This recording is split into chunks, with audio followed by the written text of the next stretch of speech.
All right, today we're diving into something that feels, well, it feels like a puzzle. It's fragmented, it's a little chaotic, but it's also really beautiful. So together, let's figure out how to put these pieces together and actually read the visual poetry of Zach Houston.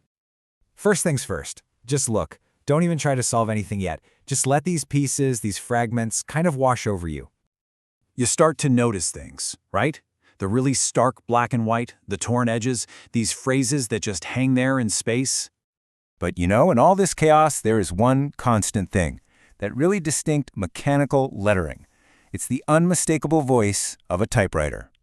And that right there, that's the big question Zach Houston's work is asking us. It's not just about what the words are saying, but what happens to their meaning when they're physically ripped apart like this. So, to really understand these poems, our first clue isn't even in the words. Nope, it's in the machine that made them. Let's start by listening to the typewriter's voice. What we're looking at here is a perfect example of something called visual poetry. The shape of the text, all that empty space, the torn paper, that's all part of the poem. It's not just something you read, it's something you have to see. And you can see that idea in action right here. Look at the left. Clean lines, a pretty neat stanza. It feels calm, orderly. But on the right, the text is dense, it's overlapping, it's almost suffocating. One feels like a quiet garden, and the other feels like a super crowded city. The layout itself is creating the emotion. So here's the thing you've got to remember.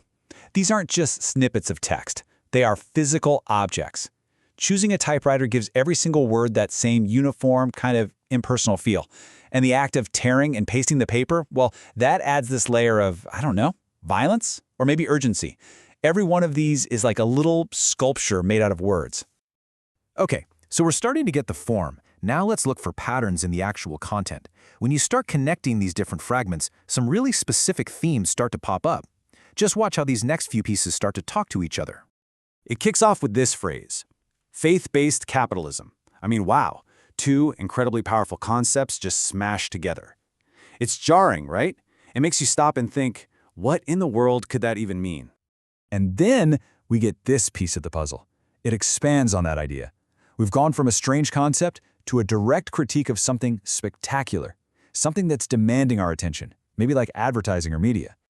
And this fragment, this gives us the last piece in this little sequence. It's kind of sad, kind of funny, but also a really deep critique of our modern world, where even just living has to compete for our attention.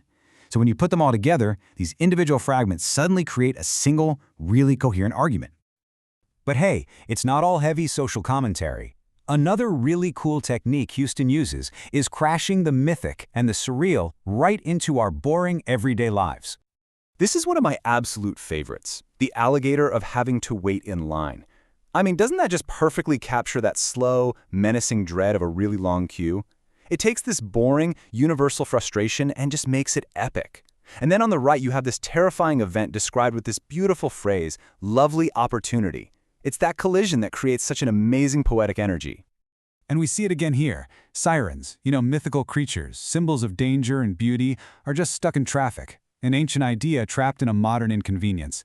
It's funny, it's poignant, and it instantly connects this grand old concept to a feeling we all know way too well. So, we've looked at the medium, we've uncovered some themes, but what does it all really add up to?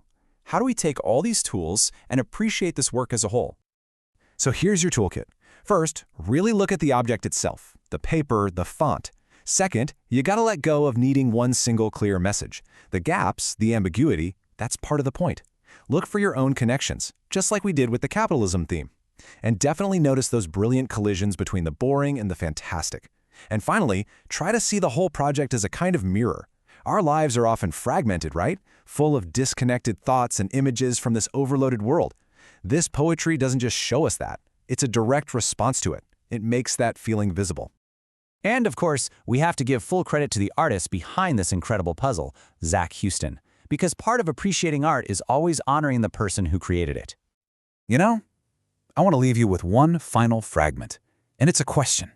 It is huge, it's challenging, and it just perfectly sums up the spirit of this work. It's not about giving us easy answers. It's about forcing us to look at all the scattered pieces of our own world and wonder how, or if, they even fit together at all.